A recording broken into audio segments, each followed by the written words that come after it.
Okay, so my dough has rested, and now I've started to roll it out. I took it out of the bag. I've only rolled it a couple times, and I have a rolling pin here, like a classic French rolling pin, and I'm just going to start to roll it out. I have a little bit of flour there, just in case it starts getting sticky on the table. So the whole point of it resting allows all that gluten to settle, because if I would have started rolling it right after I made it, it would have wanted to keep sucking back into itself. So I want to get this pretty thin. We can do a little bit of flour just for good measure, but you want it to be really, really thin. So I'm kind of going back and forth with it. See how it's nice and pliable? It's not ripping everywhere. The gluten isn't messing up anything. But I want to get this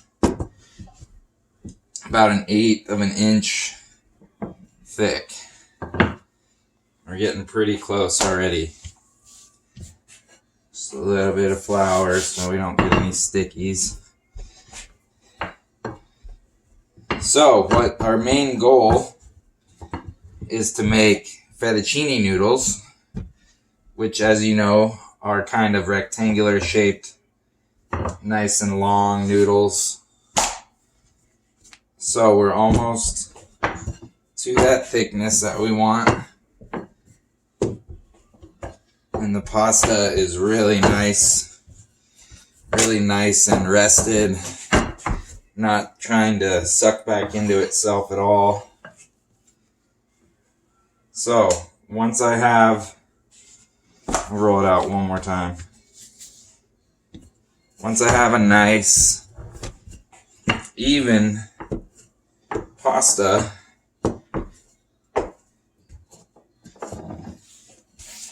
and we're about there. It's really nice and thin. I don't know if you can see it, but it's really, really nice and thin. Okay, so now looking at it, we're probably, I know it's not perfectly square or anything, so the noodles aren't going to be 100% uniform, but what we want is a really sharp knife. And if this is your countertops at home, ask your parents, please, before you take a knife to it. But I'm going to kind of, take off the ends,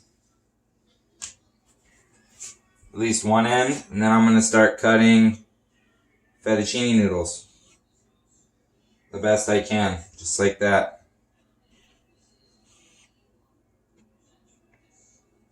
And I'm just going to kind of leave them set out on the side here.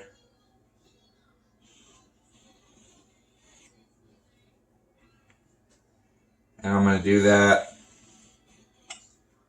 all the way till it's done. It's going to take a little while.